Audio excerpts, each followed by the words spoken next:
हरे राम श्री राम राम हरे हरे, हरे कृष्ण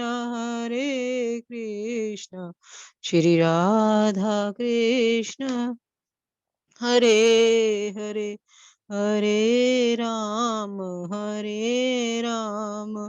श्री राम राम हरे हरे, हरे कृष्ण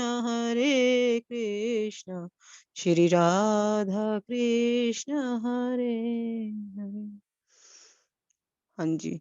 ब्रह्म निरूपण धर्म विधि बर नहीं तत्व विभाग, कहे भगति भगवंत के संजत ज्ञान विराग। सियावर राम जय जय राम, मेरे प्रभु राम किया कल्याण, मेरे हनुमान किया कल्याण। ब्रह्म का निरूपण, धर्म का विधान, तत्वों के विभाग का वर्णन करते हैं तथा ज्ञान वैराग्य से युक्त भगवान की भक्ति का कथन करते हैं। यहाँ पर भरद्वाज जी के आश्रम में सभी जो जो भी आए हैं, जो भी भगवान के दर्शन करने आए हैं, वो ब्रह्म का निरूपण और धर्म धर्म का विधान कि धर्म क्या किसको कहते हैं, ब्रह्म किस किस कैसे देखा जाता है, कैसे जाना जाता है, तत्वों का विभाग हर की मतलब किसमें हर एक चीज की भूली तत्वों जैसे कि हमारे 5 तत्व हैं, 5 तत्वों में जल, वायु, अग्नि, अग्नि और आकाश और हवा, वायु, जल, जल और पृथ्वी, पृथ्वी, ये पांचों तत्वों का वर्णन करते हैं तथा ज्ञान वैराग्य से युक्त भगवान की भक्ति का कथन करते हैं। भक्ति वही है जो वैराग्य में हो, ये संसार में आसक्ति जिसकी ना हो। जो भगवान की भक्ति है वो सिर्फ प्रेम ही प्रेम है, प्रेम ही प्रेम है, और प्रेम में ही जुड़कर भगवान की भक्ति की जा सकती है। यही प्रकार बर माग नहाही, पुनि सब निज निज आश्रम जाही। प्रति संबत अति होए आनंदा, मकर मज गव नहीं मुनि वृंदा। इसी प्रकार माघ के महीने भर स्नान करते हैं। माघ के महीने का इतना महान महत्व दिया गया है कि इस महीने में सभी गंगा जी में, सभी सरयू जी में सब स्नान करते हैं। तो स्नान का बहुत महत्व बताया गया और फिर सब अपने अपने आश्रमों को चले जाते हैं। हर साल वहां इसी तरह बड़ा ही आनंद होता है। जैसे हम कहते हैं ना कि शुरू में हम आज महीने में पहले महीने के पहले दिन और पहले साल के पहले दिन जब हम प्रभु का नाम का सिमरन करते हैं, जिस प्रकार की भावना करते हैं, वैसे ही सारा साल वही आनंद बना ही रहता है, बना ही रहता है। तो वो भी कह रहे हैं कि सभी अपने आश्रमों को चले, लेकिन सारा साल वही आनंद बना रहा, वही आनंद बना रहा। और मकर के स्नान करने करके मुनिगण चले जाते हैं। एक बार बरी मकर नहाए, सब मुनीश आश्रम ने सिधाए। जाग बलिक मुनि बरम विवेकी, भरद्वाज राखे पद टेकी। एक बार पूरे मकर बर स्नान करके सब मुनीश्वर अपने आश्रमों को लौट गए और परम ज्ञानी याज्ञवल्क्य जी मुनि को चरण पकड़कर भरद्वाज जी ने रख लिया। उन्होंने सभी मुनीश्वर जो कि प्रेम में भरे हुए आए थे, वे मकर महीने का ही स्नान करते रहे और स्नान करके उस नंद में डूबकर अपने अपने आश्रम में चले गए। और लेकिन याज्ञवल्क्य मुनि जी को भरद्वाज जी ने रख लिया। जो प्रेमी है वह प्रेमी को देखकर रह नहीं सकता। सादर चरण सरोज पखारे, अति पुनीत आसन बैठारे। कर पूजा मुनि सज सब खानी, बोले अति पुनीत मृदुबानी।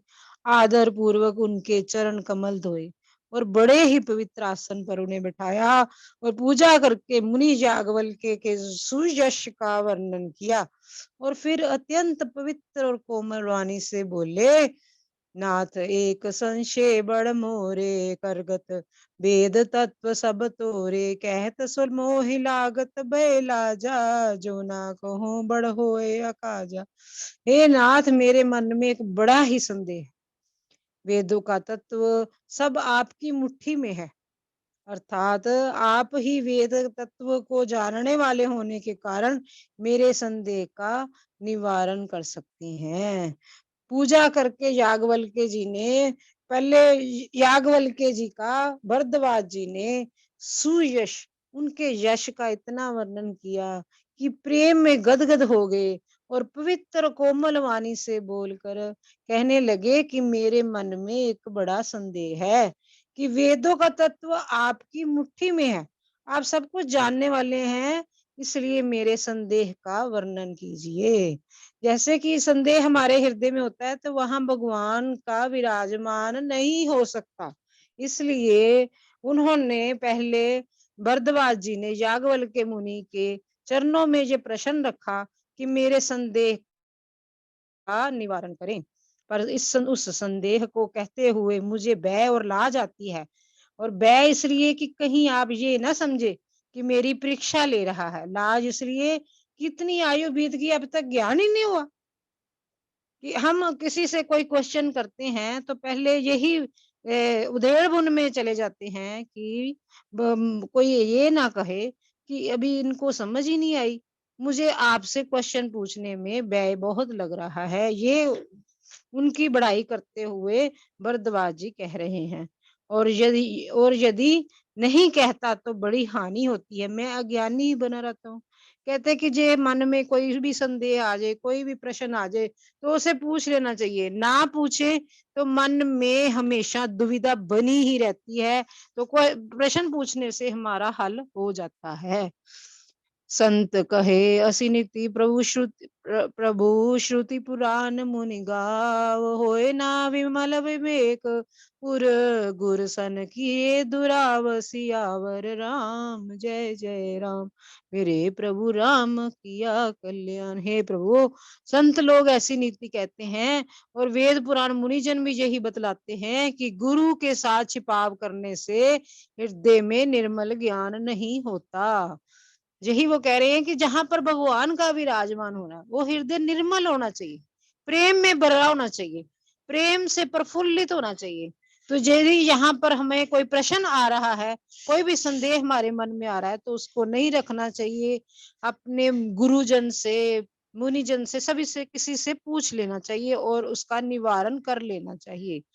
अस विचारी प्रगट निज मोहु हरो नाथ कर जन पर छोहु राम नाम कर अमित प्रभावा संत पुराण उपनिषद गावा। वही यही सोचकर मैं अपना ज्ञान प्रकट करता हूँ कि हे नाथ, सेवक पर कृपा करके अज्ञान का नाश कीजिए और संतों पुराणों और उपनिषदों में राम नाम के असीम प्रभाव का गान किया है।